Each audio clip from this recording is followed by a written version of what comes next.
Là, nous sommes le 2 mars 2023 et Arnaud Montebourg, durant une audition en commission parlementaire, a décrit pendant 3 heures la guerre économique contre les États-Unis auquel il a dû faire face en tant que ministre de l'économie entre 2012 et 2014. Et cette prise de parole captivante que je vous mets en description, elle permet de comprendre un petit peu mieux ce qui se passe en réalité derrière les relations internationales et diplomatiques. Une guerre économique et financière qui est bien évidemment toujours présente aujourd'hui, plus forte que jamais, et c'est ce qu'on va aborder aujourd'hui dans notre second épisode de cette série qui va parler de la réindustrialisation et de la crise économique. C'est que l'année dernière, des milliers de personnes s'étaient mobilisées pour financer notre travail en toute indépendance. On fonctionne seulement par le financement participatif et on l'a relancé il y a quelques semaines et aujourd'hui on approche bientôt des 60 000 €, soit la moitié dont on a besoin pour fonctionner pendant encore 1 an. Les liens du financement sont en description et merci à tous ceux qui vont pouvoir nous financer et à tous ceux qui vont nous partager.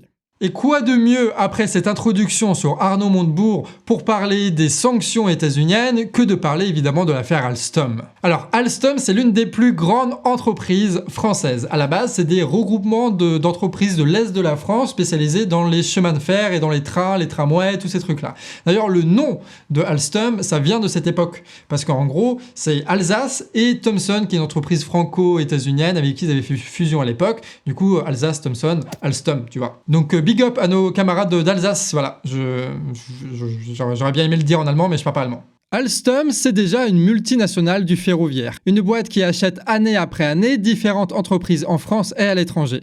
Elle est capable aujourd'hui de construire des trains, de les entretenir et pareil pour les rails. De la tôle à l'électronique, des moteurs au circuit électrique. Sa filiale, Alstom Power, représente 70% de son activité. Et ça, c'est un géant français numéro 1 mondial dans les centrales électriques clés en main et les turbines et les alternateurs hydrauliques qu'on retrouve par exemple dans les barrages ou dans les centrales nucléaires. Tout ça construit dans l'Est de la France, à Belfort. Alstom produit énormément, il passe des contrats avec beaucoup de pays, notamment avec la Chine pour de très grandes turbines électriques, et pendant les années Montebourg, l'entreprise se faisait 20 milliards d'euros de recettes pour 500 millions de bénéfices. Mais évidemment, cette histoire ne va pas durer. Et après des sessions un peu douteuses à des boîtes états-uniennes, genre General Electric qui rachète les turbines de gaz, on sait pas trop pourquoi, il y a un gros manque d'argent pour l'entreprise et l'État fait un chantage et pousse Alstom à vendre ses activités et à diviser par 2 son nombre d'employés. Donc en gros, ils auraient pu résoudre le problème de financement avec des grandes commandes publiques pour essayer de faire en sorte d'avoir des trains partout pour désenclaver la campagne et faire en sorte que tu aies des centrales électriques un petit peu partout avec de l'innovation s'il y a besoin pour organiser une transition énergétique. Mais non, le choix qui a été fait, c'était de renvoyer la moitié des salariés tout simplement pour faire du profit sans avoir aucun investissement à faire, ce qui est le rêve de tout bon capitaliste. Ça a foutu en l'air à la fois des dizaines de milliers de vies et aussi une des plus grandes entreprises françaises. Arrive 2014 et General Electric, le monopole états-unien concurrent de Alstom, propose 13 milliards pour racheter la branche énergie de Alstom, soit 70% de l'entreprise, la partie la plus rentable. Et dit comme ça, on a l'impression que c'est juste une opération financière, une opération marchande avec General Electric qui veut racheter Alstom. Donc Alstom, les actionnaires d'Alstom décident oui ou non de céder leur part. C'est simple. Sauf que non, c'est pas du tout ça. Parce qu'au niveau international, les entreprises sont largement soutenues par les États qui ont une politique hyper agressive et conquérante. Donc, quand General Electric fait la demande pour racheter Alstom, en fait, il y a tout le poids de la Maison Blanche qui est derrière. Et la Maison Blanche, quand il s'agit de racheter des entreprises stratégiques, ils ne vont pas avec le dos de la cuillère, ils y vont même avec toutes leurs armes. Ils vont organiser un faux procès mené par le Department of Justice des États-Unis pour leur réclamer des centaines de millions de dollars avec l'emprisonnement de cadres de l'entreprise et un chantage. Soit vous vous déclarez coupable et vous payez cette immense somme, soit on juge vos employés, on les enferme et on vous fait une guerre économique en vous amputant tout le marché que vous avez aux États-Unis et en vous mettant toute la pression nécessaire avec notre système bancaire et financier. Et ça, c'est un bon petit chantage quand même. Les dirigeants d'Alstom sont donc forcés de plaider coupable lors de ces faux procès. Ils doivent payer une amende colossale, l'entreprise est largement déstabilisée et ils sont contraints d'accepter la seule proposition qui peuvent régler leurs problèmes à la fois financiers et à la fois politiques avec les États-Unis, c'est-à-dire l'offre de General Electric. Alors c'est du chantage immonde, c'est totalement illégal d'un point de vue international, des droits de l'ONU, je sais quoi, et pourtant c'est ce qui s'est passé. Et personne n'a sourcillé. Enfin, il y a quand même Montebourg qui a sursis dans cette histoire, qui a essayé de résister un petit peu, de faire des compromis, machin, de faire son décret. Donc c'était pas mal, sauf que ça n'a pas du tout suffi en fait, parce qu'aucune personne dans le gouvernement voulait le soutenir. Il s'est fait même dégager à ce moment-là. Emmanuel Macron a pris sa place, il a validé tout, et General Electric a pu racheter Alstom Energy. Mais après, on peut se poser la question, et en vrai, c'est une très bonne question. Qu'est-ce que ça change au fond qu'une entreprise privée soit française ou états-unienne? Ça reste une entreprise privée, tu vois. Mais en fait, encore une fois, c'est parce que l'État et les entreprises sont totalement liés. Et que si tu as une entreprise française qui devient une entreprise états-unienne, et bah du coup, si tu veux construire tes centrales nucléaires, si tu veux construire tes barrages hydrauliques, si tu veux avoir des alternateurs, si tu veux avoir des trains, mais en fait, tu vas plus passer seulement par Alstom, mais tu vas passer par General Electric et l'État états-unien qui va pouvoir négocier en disant « Ok, tu veux de notre service, et ben en échange, tu vas nous rendre à notre service. Tu veux qu'on construise des centrales hydrauliques ou je ne sais quoi, et ben en échange, tu vas nous soutenir diplomatiquement pour telle guerre, ou alors tu vas nous vendre telle entreprise stratégique. » Ce qui fait que pour toutes les décisions que l'État français doit prendre et qui concernent des entreprises états-uniennes, ils vont devoir négocier et ils vont devoir subir des chantages de l'État états-unien. Alors que si Alstom était restée française, l'État aurait pu directement négocier avec Alstom, et encore mieux, on avait parlé durant la dernière vidéo, si on fait en sorte qu'Alstom soit une entreprise nationale française détenue par l'État, là c'est l'État qui directement a les outils pour créer les trains et toutes les centrales dont il a besoin. Et c'est pour ça que c'est un drame industriel. Depuis la vente d'Alstom, tout notre destin au niveau du transport et au niveau de l'énergie est lié aux États-Unis et lié aux intérêts états-uniens qui, quoi qu'il arrive, vont négocier le plus durement possible pour satisfaire les intérêts de leur entreprise. Et pour la petite histoire, les financiers qui ont organisé l'acquisition de Alstom Energy par General Electric, ce sont des gens qui sont membres du réseau Rothschild et qui ont gagné plus de 500 millions d'euros, du pognon qu'on a ensuite retrouvé dans le financement de la campagne de Macron en 2017, comme c'est étrange. De cette façon, General Electric a assimilé 5 entreprises similaires à Alstom ces dernières années. Et la DGSI a comptabilisé plus de 6 000 milliards de dollars générés pour l'État états-unien à travers ses faux procès et ses sanctions. Et Montebourg, il en parle dans son audition, il parle d'ITARisation. L'ITAR, c'est quoi? C'est un catalogue qui recense des milliers de marchandises produites par les États-Unis, des marchandises qui, s'ils sont utilisées par d'autres entreprises sans l'aval de la Maison-Blanche, seront menacées de sanctions, tout comme Alstom. Ce catalogue concerne principalement l'armement, ce qui fait que l'industrie de l'armement européen est totalement conditionnée à l'accord états-unien. Macron a alors en réalité 3 contraintes. La première, c'est sa corruption en faveur des États-Unis à travers les banques, la finance, les cabinets de conseil. La deuxième, c'est les contraintes économiques que les menaces de sanctions états-uniennes exercent en permanence sur sa politique internationale. Et la troisième, c'est que Macron est aussi le représentant de la bourgeoisie française qui possède le fric, les médias et l'influence dans ce pays.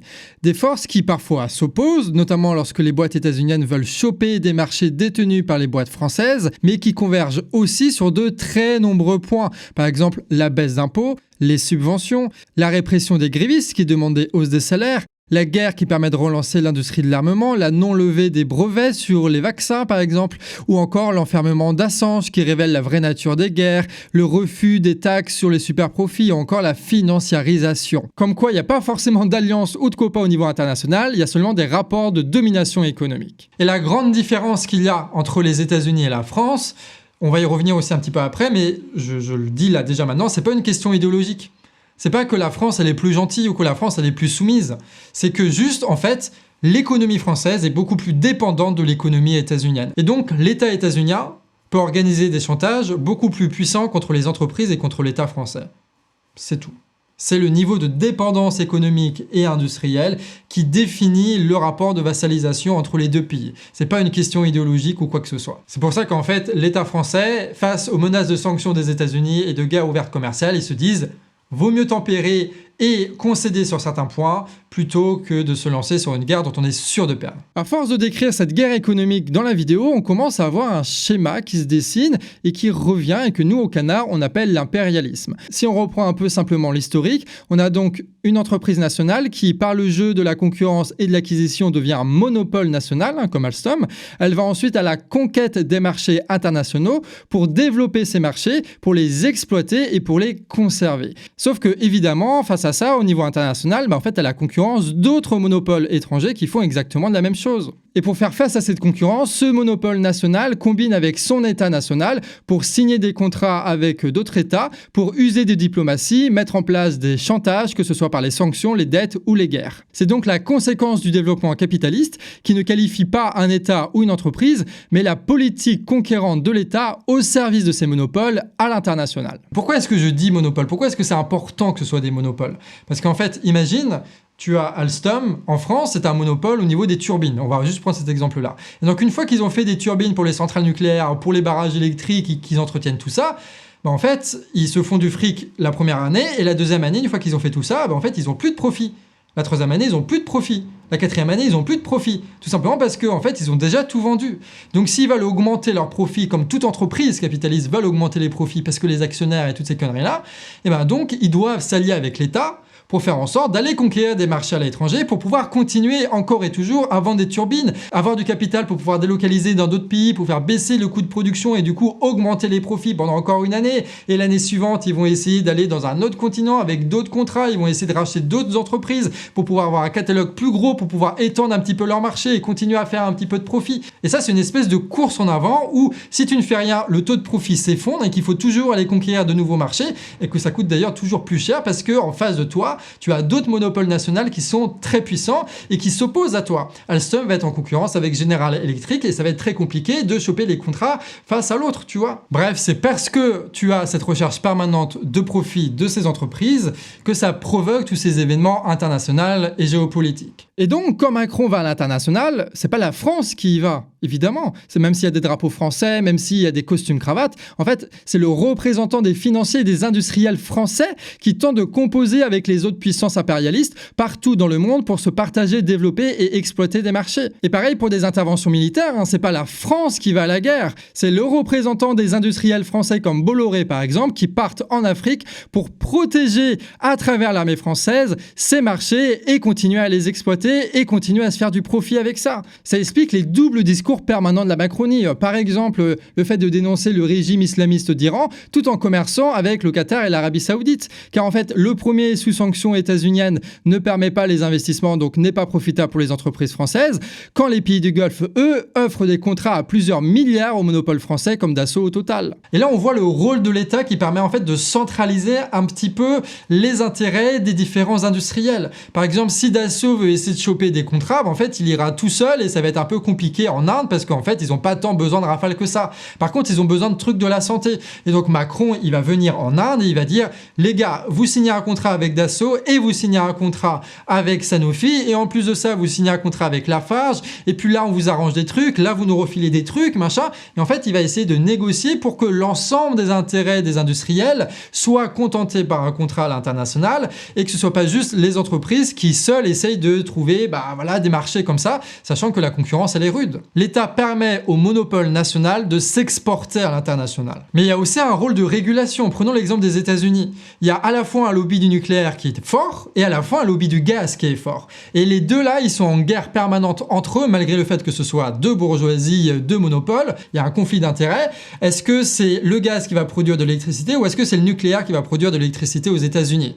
Du coup, qui arbitre ce match-là? C'est l'État. Et qu'est-ce qu'a décidé les États-Unis? Ils ont décidé de tout miser sur le gaz parce qu'en fait, derrière le gaz, il y a des effets d'exportation de masse, notamment en Europe, pour les rendre dépendants. Ce qui fait que une fois qu'ils ont cette dépendance-là au niveau de l'Europe, ils vont pouvoir négocier d'autres contrats qui vont concerner cette fois la défense, la sécurité, la santé, l'industrie, l'énergie verte, les voitures électriques. Alors que les deux industries voyaient qu'à court terme pour essayer de choper le marché, l'État arrive pour regarder à moyen terme et se dire globalement, tous les bourges ont intérêt à ce que ce soit le gaz qui l'emporte, donc c'est ça qu'on choisit. L'État permet de résoudre les conflits pour que, globalement, ce soit les intérêts des bourges et des industriels qui soient satisfaits. D'où le fait qu'en retour, les industriels financent les campagnes des politiques, achètent les médias et ont 10 000 moyens différents pour contrôler tout ce qui se passe à l'intérieur de ça. C'est pour ça que Biden soit sénile, on s'en bat les couilles, parce qu'en fait, c'est pas lui qui gouverne, c'est cet ensemble d'industriels qui, avec l'État,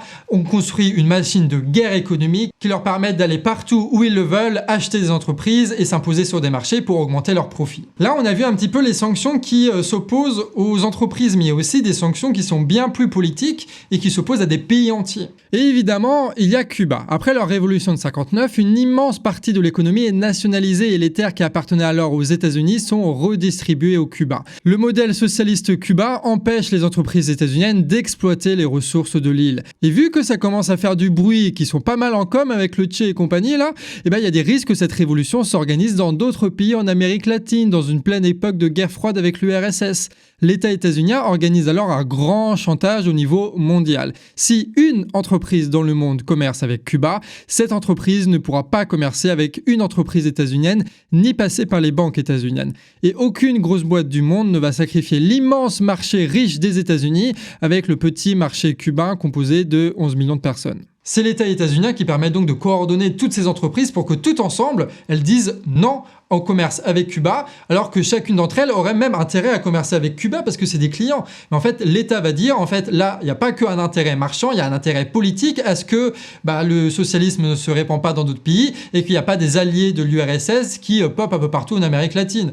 Donc l'État régule l'ensemble de ces entreprises pour ne pas commercer avec Cuba, pour faire crever Cuba, pour étouffer Cuba et casser la révolution cubaine. Et t'as ça aussi qui s'est passé avec le Venezuela. En Iran, c'est un peu la même histoire. Révolution, nationalisation et blocus états-unien. La Société Générale avait même été menacée d'une amende de plusieurs milliards par le département de justice états-unien pour avoir commercé avec l'Iran, mais aussi Cuba et Soudan qui sont aussi sous sanctions états-uniennes. Et comment est-ce que les États-Unis peuvent faire plier la Société Générale en leur disant si vous n'acceptez pas cette amende-là et que vous ne la payez pas, on vous autorise plus à utiliser Mastercard et on gèle vos avoirs aux États-Unis. Donc ça veut dire la faillite totale en fait. Et donc là, ils peuvent pas assumer ça. Du coup, la Société Générale paye. Ils ont payé plus d'1 milliard d'euros. Et pareil, la BNP Paribas, il s'est passé la même histoire. Donc t'as nous, on se fait voler par les banques et après les États-Unis volent les banques, tu vois, pour après redistribuer le pognon dans leur industrie qui va se retrouver dans leur banque. Voilà, c'est vraiment le capitalisme est incroyable. L'impérialisme états-unien comme européen d'ailleurs passe aussi évidemment beaucoup par la dette. Regardez le FMI par exemple. Ça finance le développement des pays en les orientant vers une spécialisation dans la production pour intégrer le marché mondial en mode le Sri Lanka, vous faites que du thé et du tourisme. Résultat, ils sont totalement dépendants de leur exportation, c'est-à-dire du marché européen et états-unien, et de leur importation, c'est-à-dire des entreprises européennes et états-uniennes. Et cette situation, à cause de la fluctuation des prix, est totalement intenable pour les pays. Et vu que les financements du FMI ne suffisent jamais, en fait, ils sont constamment dans une position où il faut qu'ils empruntent en permanence pour continuer à importer ce qui est vital pour eux. Sinon, c'est toute la société qui s'effondre. Et pour avoir accès aux nouveaux financements de FMI, il faut faire quoi ? Il faut détruire les services publics, c'est-à-dire ouvrir les marchés aux entreprises étrangères au niveau de la santé et du bâtiment et toutes ces choses, et casser le modèle social, c'est-à-dire faire baisser les salaires pour rendre encore plus rentable l'exploitation de ces marchés par les entreprises états-uniennes ou européennes. Et donc là encore, on est totalement dans la logique impérialiste qui, grâce à sa finance, se renforce jusqu'à transformer ses chantages en institutions internationales. C'est pour ça qu'il y en a qui disent le capitalisme, le libre-échange, tout ça, machin. En fait, non, dans la réalité, c'est pas ça. C'est des États surpuissants qui, aux côtés de leur industrie, aux côtés de leurs financiers, menacent de sanctions à tout moment parce que c'est le meilleur moyen de choper les marchés. Et plus tu es agressif et plus tu fais du chantage, plus tu arrives à être puissant et donc plus tu es en capacité à faire des chantages et donc plus tu arrives à être puissant. Et c'est cette dynamique-là qui a fait que les États-Unis ont pris autant de place. Et à la fin, on va parler de la Chine, évidemment, on va parler de la Chine. C'est pour ça qu'en fait, être libéral, c'est-à-dire vouloir le libre marché, etc., c'est-à-dire croire à quelque chose qui n'existe pas, et surtout, c'est du coup ne pas se défendre face aux impérialismes des États et des entreprises étrangères, et du coup, en fait, c'est juste se faire bouffer par elles, c'est juste se faire bouffer. Et les États impérialistes, qui sont véritablement puissants, qui ont une grosse industrie, ce sont des États qui sont, depuis le début, très protectionnistes, qui ont des impôts assez forts et qui ont beaucoup de réglementations, notamment les États-Unis. Parce que c'est avec ces réglementations que tu peux faire en sorte que tout le monde agisse en commun pour faire des sanctions, alors que si t'as pas de réglementation et que t'as pas d'État fort, ça part dans tous les sens. Les États-Unis régulent énormément, la Chine régule énormément, et ce sont les deux plus gros impérialistes de la planète, c'est pas pour rien. Et parfois, les sanctions économiques ne suffisent pas, et du coup, il faut aller un petit peu plus loin dans le chantage avec la guerre militaire. Alors, en Irak se développe un impérialisme régional basé sur l'exploitation du pétrole. L'État irakien devient alors un double concurrent pour les États-Unis, à la fois pour la conquête des marchés du Moyen-Orient, mais aussi pour la vente du pétrole. Un concurrent que les sanctions ne parviennent pas à mettre à terre, donc les États-Unis vont hausser un petit peu le ton et passer à la vitesse supérieure. Ils lancent leur machine à propagande pour faire accepter une guerre militaire. Powell agite sa fameuse fausse fiole à l'ONU pour faire croire que l'Irak conçoit une bombe chimique et De Villepin pose son veto. Un discours de paix, oui, très stylé, c'est vrai, mais qui est en réalité aussi motivé par une autre raison, c'est que les boîtes françaises, dont Total, ont d'immenses contrats avec l'Irak. Et une guerre des États-Unis signifierait une prise de contrôle de ce marché par les boîtes états-uniennes, donc une perte de profit pour les boîtes françaises. Donc derrière le conflit diplomatique, il y a donc une bataille économique. D'ailleurs, l'État états-unien sanctionnera la France pour ce veto en ne fournissant pas le matériel nécessaire à l'entretien des catapultes du Charles de Gaulle. Comme quoi, ça fait longtemps que ça dure cette histoire. Et ça, évidemment, c'est d'un point de vue diplomatique, économique, machin, conceptuel, etc. Dans la vraie vie, c'est des morts. C'est des pays qui sont détruits, c'est du chômage, c'est de la désindustrialisation, c'est de la misère. Voilà ce que ça apporte. Et donc si Macron cède sur la vente d'entreprises stratégiques, c'est pas seulement parce que c'est un traître, c'est aussi parce que tu as des rapports de force économiques qui font que de toute façon, il n'a pas le choix, il ne peut pas assumer une guerre ouverte face aux États-Unis, une guerre économique ouverte. Et que si nous, on prend le pouvoir et qu'on fait en sorte d'arranger un petit peu les choses, c'est ça qui nous attend. Et donc maintenant, tu comprends un petit peu mieux comment est-ce que l'impérialisme fonctionne. Comment est-ce que des monopoles nationaux, avec leur État national, arrivent à conquérir des marchés étrangers avec du pognon, oui, mais surtout avec des jeux de concurrence, des sanctions, du chantage et des guerres. Bon bref, là on a pris un petit peu de hauteur, j'espère que tu m'as suivi. Là on va reprendre avec Arnaud Montebourg qui disait les sanctions, toutes ces choses-là et qui critiquait à raison énormément les États-Unis. Et les États-Unis ont pendant des années et des années été logiquement critiqués par rapport à ça et tu as toute une pensée qui a été développée contre les États-Unis, contre l'impérialisme états-unien. Elle est utile cette pensée-là parce que c'est toujours le cas. Sauf qu'il y a quelque chose qui change la donne depuis quelques années, c'est qu'en fait les États-Unis ne sont pas les seuls à pouvoir imposer des chantages financiers et industriels. Parce qu'en fait, leur industrie et leur finance est concurrencée par un autre pays impérialiste qui a ses propres monopoles et qui ne veut pas se mélanger avec les États-Unis et qui compte bien lui aussi aller conquérir les marchés à l'étranger. Et ce concurrent, c'est la Chine. La Chine qui possède aujourd'hui une industrie de pointe. Des monopoles gigantesques qui fait le développement de l'impérialisme chinois qui va en Afrique avec succès et en Amérique latine avec succès. Tout ça combiné avec un système financier concurrent aux États-Unis, avec leurs banques qui sont les plus puissantes du monde, leur FMI, leur dette, leur monnaie. Et c'est précisément cette puissance de l'État et des entreprises chinoises qui permet à la Russie de ne pas s'effondrer après les sanctions. Parce qu'en fait, ils peuvent totalement s'orienter à l'est direction la Chine sans manquer de financement, de soutien diplomatique, de monnaie ou encore d'industrie. Et pareil pour l'Iran et puis pareil pour le Venezuela. C'est pour ça que les sanctions économiques qui permettaient à l'État états-unien de gérer un petit peu le monde entier en fonction des intérêts de ses entreprises, en fait, aujourd'hui, ne fonctionne plus aussi bien que ça. Parce que tu as la Chine qui, à côté, peut soutenir les pays qui sont sanctionnés. Et les pays qui sont sanctionnés, d'ailleurs, ils n'ont pas le choix d'aller vers la Chine. Donc en fait, ils sont totalement vassalisés par rapport à la Chine. Et ça les arrange, la Chine. C'est ce qui se passe avec l'Iran, c'est ce qui se passe avec la Russie. Et donc, si ces marchés-là ne peuvent plus se répartir à coup de sanctions de la part des États-Unis, il faut monter un cran au-dessus si on veut que les entreprises états-uniennes continuent à se faire du profit. Et le cran au-dessus, c'est la guerre, d'où l'escalade militaire permanente partout dans le monde qu'on assiste aujourd'hui. Les sanctions économiques ne peuvent plus résoudre les conflits économiques, donc la guerre comme continuité de la politique économique va permettre de résoudre ces conflits-là. Surtout quand ça permet de relancer l'industrie de l'armement après le Covid et avant une crise bancaire, c'est l'idéal. La Chine est alors en position elle-même de faire des sanctions à travers des pays dépendants d'elle et c'est ce qu'elle fait de plus en plus. Entre 2020 et 2021, 73 sanctions ont été émises, bien plus que les années précédentes. Si les entreprises monopolistiques en Chine, elles ont plus d'investissements à faire là-bas et que leurs profits s'effondrent au fur et à mesure, en fait, il faut qu'ils aillent chercher à l'étranger de nouveaux marchés. Et pour ça, il faut qu'ils aillent en confrontation avec l'État états-unien qui prépare des sanctions, qui prépare des coups d'État, qui prépare du chantage à la dette. Et donc, les entreprises chinoises, elles vont devoir compter sur un État chinois fort pour pouvoir opposer aux sanctions, aux institutions et à la dette états-unienne, d'autres sanctions, d'autres institutions et d'autres dettes qui seront à leur service et qui vont leur permettre de conquérir des marchés à l'étranger et de les garder. Et pareil pour les États-Unis d'ailleurs. Si tu veux que les monopoles états-uniens continuent à se faire du pognon en allant sur les marchés à l'étranger, eh ben en fait, il faut qu'ils rompent absolument avec la concurrence chinoise parce que les entreprises chinoises, elles sont bien moins chères et elles produisent beaucoup plus. Donc il faut que tu aies un État qui, par des jeux de diplomatie, par des jeux d'alliance, par des jeux de guerre, parvienne à créer des sanctions, des taxes qui font que les entreprises états-uniennes deviennent plus rentables et plus accessibles que les entreprises chinoises dans plein de pays pour qu'ils puissent conserver leur marché et donc développer leurs profits. C'est ce qui s'est passé, je prends souvent cet exemple, en Europe où tu as eu des sanctions contre la Russie qui ont été mises en place, ce qui a permis de rentabiliser le gaz de schiste états-unien par rapport au gaz russe qui était pourtant 4 fois moins cher. Et ce qu'il faut penser aussi dans ces dealers-là, c'est que tu as une différence d'échelle. Par exemple, les États-Unis imposent leur intérêt à la France, la Chine va faire ça de plus en plus, ça va être dans une prochaine vidéo, on va détailler ça, mais la France de son côté, elle impose un impérialisme sur des pays africains, avec la monnaie, le CFA franc, avec les industries qui sont totalement intégrées là-dedans. Et puis aussi le coup d'État, et puis l'armée qui est envoyée pour soutenir les dictateurs. Tu vois, de la même façon que l'État états-unien se met au service des entreprises états-uniennes pour conquérir des marchés en France, l'État français se met au service des entreprises françaises pour aller conquérir des marchés en Afrique.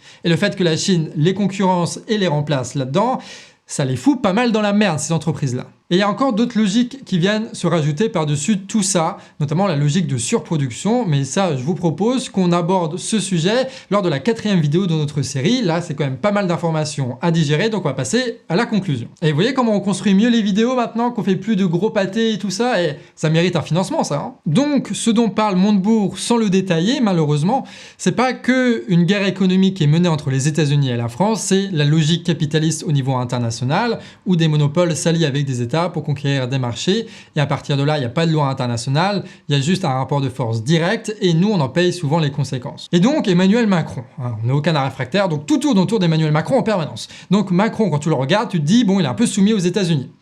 Donc déjà, on a vu avec toute cette vidéo que c'est pas les États-Unis, c'est l'État états-unien et les multinationales états-uniennes qui imposent des rapports de force, des trucs de corruption, comme on l'a vu, comme on l'a détaillé. C'est important d'être précis sur les termes. Mais surtout, quand tu regardes la politique récente d'Emmanuel Macron, alors c'est vrai qu'il a vendu des entreprises, mais à côté, il y a une vraie confrontation en fait entre l'État français et l'État états-unien. Au niveau diplomatie, ils disent absolument pas du tout la même chose, et la France prend la défense de la Chine dans énormément de domaines et dans énormément de déclarations. Tu as aussi la baisse de la note financière de la France par une agence de notation à la con états-unienne, là, et du coup, tu as plein de gens qui disent « Ah oui, mais en fait, Macron, il a fait la mauvaise politique, c'est pour ça qu'il en arrive là, machin, machin, parce qu'il faut critiquer Macron à chaque fois. » Sauf que là, non.